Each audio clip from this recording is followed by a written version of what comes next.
it sounds a bit crazy, but I was carrying a cross around my county, 77 miles during Easter, just to get people to think about Jesus. Wow. That's what I was doing. Yeah. And as I was doing it, I was like, hey, what do you want me to do next, God?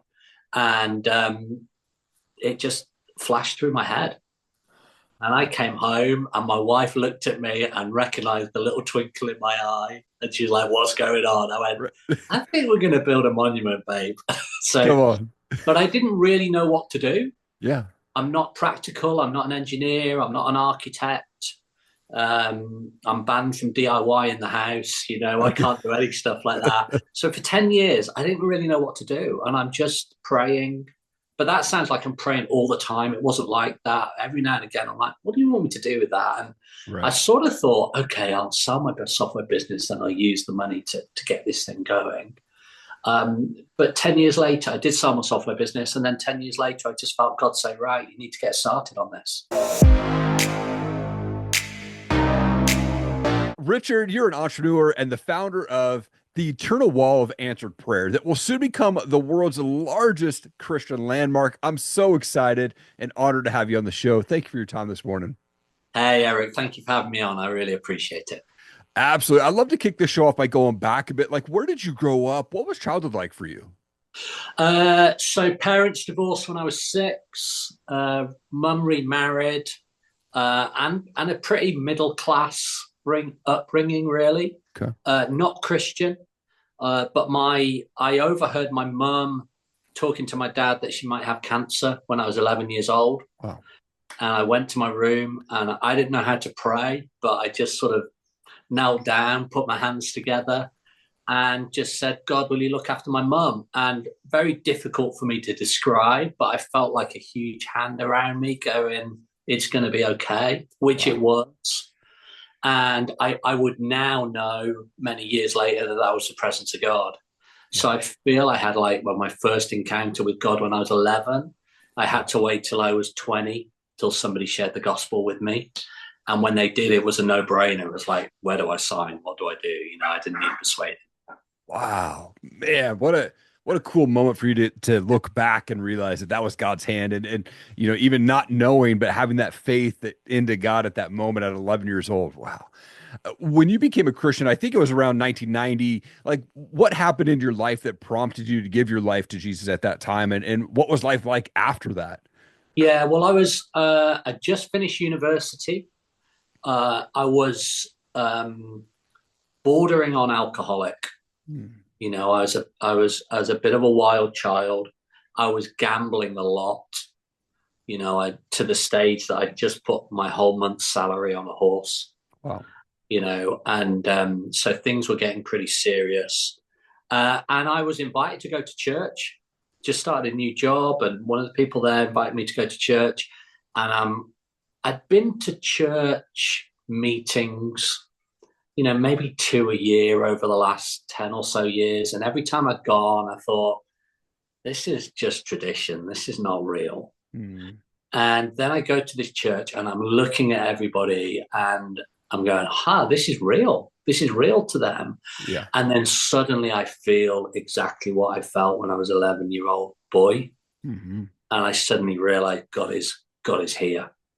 And so, that for me then was a key moment. I'm a bit of a wholehearted guy. So I was all in and finished with my girlfriend that I was living with, stopped drinking, stopped gambling, and and for a while, a lot of my mates were worried that I was in a cult. Okay. Sure. They were like, "What is going on with this guy?" Yeah. Interestingly, though, I'm still in contact with those guys. 20 odd years later, and at least one of them has come to Christ in that period. So, and Wow. they're all, they talk to me about God now in a way that they didn't in those days. So Sure. it was a pretty weighty transformation in that respect. Man, I love that. And gosh, Even I think in my moment of transition away from the drugs and alcohol and things like that, and stepping away from my buddies, like they're still my friends today, Yeah, 20 years later. But I had to take that break and go, guys, I need a mental break right from the gambling and the drugs and alcohol that I was messing around with at that time. Wow, man, yeah. it's Because cool. I don't think I didn't have the strength to resist them at that point early on in my walk. And I Sure. just needed to give myself a break to Yep. sort of get more resilience when they were being rascals around me, you know. Right. Yeah. Yeah. Absolutely. Well, I mean, like I said, you are the founder of Eternal Wall of Answered Prayer. This sounds absolutely amazing. And I love what God's doing in this. But for those who are not familiar with this, what is the Eternal Wall of Answered Prayer and what is the hope and vision of it? Yeah, so we are building a giant white infinity loop that arches 50 meters into the skyline. So if you take the Statue of Liberty off her plinth, she'll be able to fit underneath it to give you an idea of size. Wow. And it's made up of 1 million bricks, and every brick will represent the story of answered prayer. And visitors who come to the site will be able to point their phone at any one of the bricks, and their phone will light up and it will tell them the story of answered prayer that lies within. So it'll be the first national landmark that sort of combines technology with the physical. And what we want to do is proclaim the deeds of the Lord. Mm. Really, really simple in that respect. We just want the world to know that Jesus is alive, he listens, and he answers prayer. And if you look at something like Christ the Redeemer in Rio de Janeiro, they get 30 million Googles a year. Wow. That's a big number. Mm-hmm. But you don't find anything about Jesus. You just find out about a French bloke who built it. Right. And our idea is that as tens of millions of people across the world Google it and go, what is this thing? They'll find a database of stories of answered prayer. Mm. And I always imagine that. So I imagine a young girl, Louisa Cruz. She's in Peru. She's 13 years old. She's doing a school project on national landmarks. She finds Eternal Wall, and she finds the database. What's she going to do? She's probably going to type in the storm of life that she's currently going through, and then she's going to find people who've gone through the same as she is doing, and they've called on Jesus. Wow. And then she's going to see how Jesus has answered. And that is going to be the beginning of her spiritual journey to finding Jesus. Wow. And the year's 2089. Mm. Because that's the point of this. We're building something that is going to last for hundreds of years. The world is changing so fast, but I can guarantee you in 100 years' time, there's going to be a monument in the heart of the United Kingdom that is still going to be proclaiming the deeds of the Lord to the world. Man. Well, that is so amazing, man. I love this all coming together. I love this conversation, man. I'm fired up.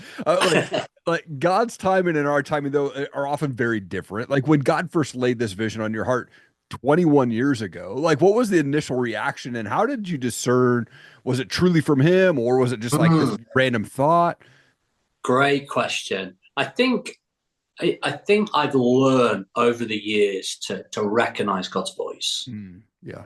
And I was doing, it sounds a bit crazy, but I was carrying a cross around my county, 77 miles during Easter, just to get people to think about Jesus. Wow. That's what I was doing. Yeah. And as I was doing it, I was like, hey, what do you want me to do next, God? And it just flashed through my head. And I came home and my wife looked at me and recognized the little twinkle in my eye. And she's like, what's going on? I went, I think we're going to build a monument, babe. So, come on. But I didn't really know what to do. Yeah. I'm not practical. I'm not an engineer. I'm not an architect. I'm banned from DIY in the house. You know, I can't do any stuff like that. So for 10 years, I had a software business at the time. So for 10 years, I didn't really know what to do. And I'm just praying. But that sounds like I'm praying all the time. It wasn't like that. Every now and again, I'm like, what do you want me to do with that? And I sort of thought, okay, I'll sell my software business and I'll use the money to get this thing going. But 10 years later, I did sell my software business. And then 10 years later, I just felt God say, right, you need to get started on this. You need to go. And that was the sort of green light to start making this thing happen. Come on. Oh, so good. Throughout this journey and throughout that journey from the first kind of initial thought of this and God putting that on your heart, was there ever a moment where like your faith wavered at all? And how did God reinforce that throughout that journey? Yeah, I think your faith wavers all the way through. Yeah. I think I don't want to create this sort of pedestal of like, I'm just skipping through the fields and everything's good. I mean, it is hard work. Hmm. And, I feel like right now in this moment, we are just about to start building. It feels to me like the moment where Noah shuts the door of the ark and then he's just waiting, going, okay, well, it better rain, otherwise I'm going to look pretty stupid. Yeah. And so you get key moments like that. What sustained me through the journey is, initially a confidence in what God had said to me, but then building on that has been God's hand moving through it. So when I come to those times where it feels like it's all going to fall apart, or it feels like I'm faced with an impossible situation, I recalibrate my mind and I recalibrate my spirit. And I do that by remembering what God has already done on the journey.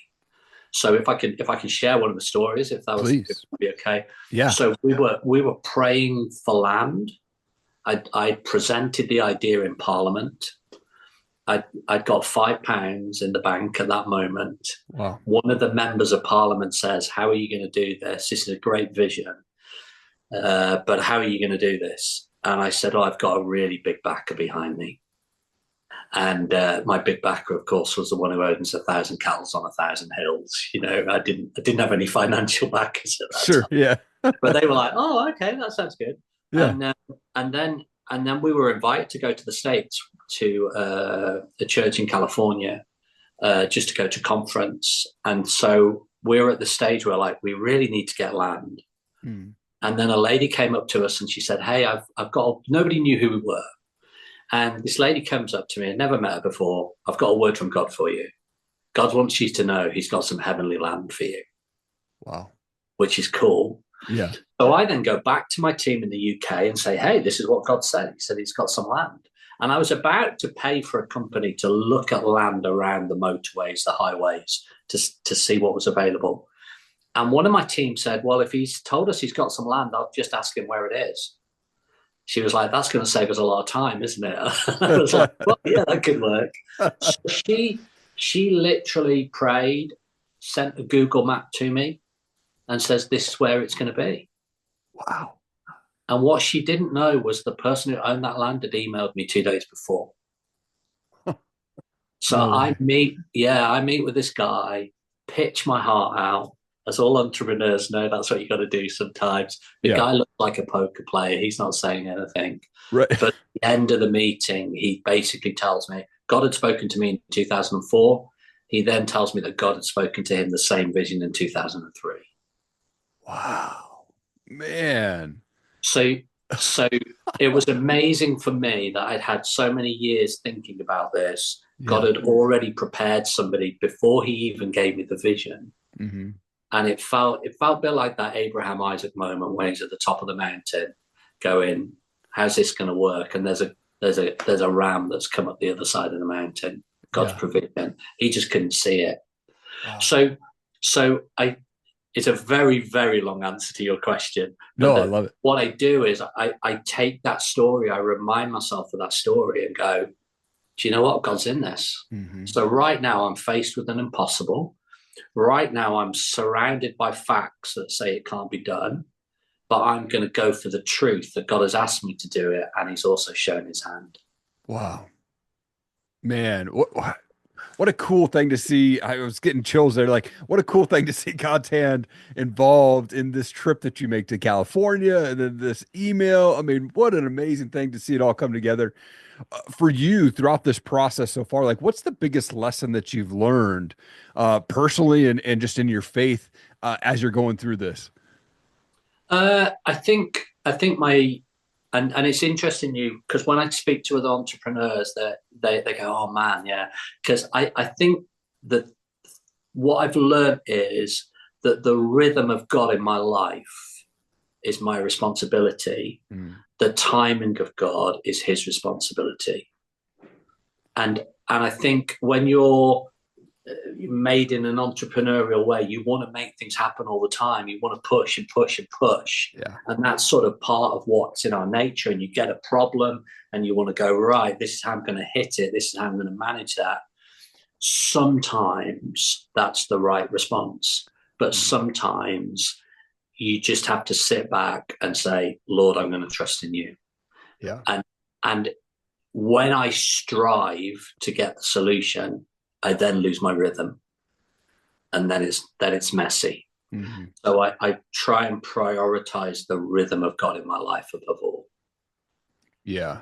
Oh, come on. Does that make sense? Yeah. Yeah. So good. I think completing this project, it could really shift like culture in the UK and globally. Like, how do you envision the Eternal Wall shifting culture in the UK and the globally when it comes to faith and storytelling? Well, exactly that. I mean, I hope that we're in a stage where we can so impact culture that when God answers a prayer for somebody, that somebody goes, hey, I need to record that. I need to capture that. I need to get that on the wall so I can share it with other people. Because I think it's interesting to me when you look at the Word of God, how remembering and storytelling it's a thread that goes all the way through the Word. And yet we're a bit lazy and almost a bit blasé, and God answers prayer, and then we just move on to the next one. Right. So I hope that is part of it. I hope that people, I mean, it would be awesome, wouldn't it, if people go, I don't know what to do. I'm going to go to the Eternal Wall and see if they've got any answered prayers about it. That would be a cool place for us to get to. Yeah. Culturally, though, in the United Kingdom, we're a little bit quiet and a little bit shy, and we don't really like success. And I've always said if I was building this in America, I'd have had it built by now. Oh, sure. Because you guys know how to talk about what God's doing. And so I'm hoping that will impact the United Kingdom, and we can create a nation of storytellers and people who are bold and courageous to tell their neighbors and their families what God is doing in their life. Oh, man. Oh, so excited, man. I've been praying for this project for you, and it's so cool. I'm sure that you've encountered skeptics and haters throughout the process. Like, how have you been able to or dealt with those negative comments and then kept on track, right? Yeah. Yeah, you do get, I mean, I've had hate calls and, loads of horror and from Christians as well. I mean, Yeah, the secular world's been pretty cool with it, sure. but the journey so far, negativity from certain Christians, it still hurts. It still hurts. And I wish I could toughen up, but I'm an emotional guy, and I still take the blows of it. But I think there's a great lesson for us in Nehemiah when Tobias and Sanballat, they're having a go, and Nehemiah says, I can't come down. I'm too busy building a wall. Yeah. So even this weekend, there was a negative article written about myself and the project. I was fazed by it when I heard it was happening, but I didn't read it because I don't have the time. Sure. And I don't have the mental capacity. And again, with social media, it's like, it's just no value looking, really. Yeah. And I met with a secular landmark, people who'd done a secular landmark in the United Kingdom, and they showed me all the press. And the press was so negative. Wow. And I was like, oh my goodness, it's not even religious and they're getting hammered. Yeah. But the day it went up, everybody was like, wow, that's amazing. So I'm hoping that the day it goes up, that people will get it. Yeah. Because a lot of the criticism, sometimes it's not everybody's got the vision. Sure. Yeah. A lot of people don't, when you're creative, you grasp the vision and you've got it. A lot of people just need to see the physicality of it. Yeah. So I'm trusting that even those people that have been negative today, when they see it and the impact of it, they'll go, oh, right, I get it now. It's great. Right. Oh, man. I got to tell you a crazy thing that you just said, where you talked about Nehemiah and Tobias. And it's about, I started reading the Bible again in May of last year. And I've been reading through like every side panel and every side note. And so it's taken me a while. Yeah. Literally this morning, I read about Tobias and Nehemiah and Sabbath. And when you mentioned that, I was like, oh my gosh, that's crazy. So like, I literally just got done reading that 5 minutes before we jumped on this call. So Okay, that was nice. awesome. Yeah. Well, it's interesting to me. The Yeah. book of Nehemiah is really a template in how we deal with opposition Yeah. and understanding opposition. Um, there's an interesting part where they're halfway through, and it says they lose heart. Mm-hmm. And when I was reading it, I'm like, why are you losing heart? You're halfway through. You've only got another half to go. Yeah. And and maybe it's because halfway through they are aware of how hard it is to get Mm-hmm. to the end, Right. but they're listening to the opposition, Yep. and the opposition is feeding lies to them. And interestingly, Nehemiah just speaks to it, goes, yeah, I know all about that. Come on, let's build. Right. And Yeah. it seems to lift the weight off them, Yeah. which is really interesting in terms of leadership. Just Mm-hmm. going, yeah, I know all that's going on, but come on, we know what we're called to. Let's crack on. Yeah. And, and it's also interesting seeing how relentless the opposition is. Mm-hmm.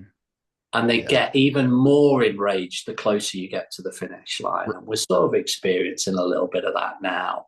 But it's what a blessing that God's given us a book that we can just go through and review. Okay, this is normal, Yeah. not Yeah. nice, but this is normal. And I almost get worried when I don't get opposition. Sure. I'm like, Right. what am I not doing right? I need to do Yeah. something right to get some opposition, you know? So true. So true. As you've been gathering answered prayers from around the world on your website, which I love that you're doing, and people can add videos and photos, and it's so cool. Has there Think, been a common theme that you've seen as God's moving through these prayers and in people's lives? no, I don't think so. Yeah. Um, to be frank, I mean, clearly the theme that we want to communicate is not a theme of God being a supermarket God that you get everything that you ask for. Totally. Yeah. And so one theme that I hope the piece of art, because that's what it is, a piece of art is going to Mhm. display is the relationship needed with Jesus.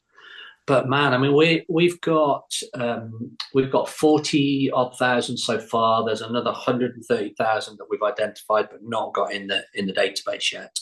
Well, We're trying to get to 250,000, and I believe already we've got the world's largest database of answer prayer. yeah. What is amazing is just in those numbers, the wide variety that Hmm. we have. And I'd love at some point where we've got it full to a million to actually list every disease and every Yeah. illness that God heals, to list every addiction that He breaks. Mm. I just think it's going to be a really powerful testimony. Yeah. Um, so yeah, but I mean, we get loads at the moment. We're getting a load of the wow testimonies. Sure. So, for example, just one that I've read today that's come in of a couple of Christians just helping the homeless. Mm. They meet a guy, somebody has stamped on his hand, broken his hand's all swollen. They pray for him there and then. The swelling just goes down right before this guy's eyes, and Wow. he gets healed, you know. And those are a real thrill when you read them. But I also want people to send us the other stories, because when you're having a conversation with Jesus, that is prayer. And if Yeah. He's talking to you, so we had another one that came in where a lady her husband was going through tests for motor neurone disease, Mm. and she was, as you'd expect, anxious. She goes to Jesus in prayer, and Jesus says to her, "Why worry about something that hasn't happened?" And she immediately feels peace.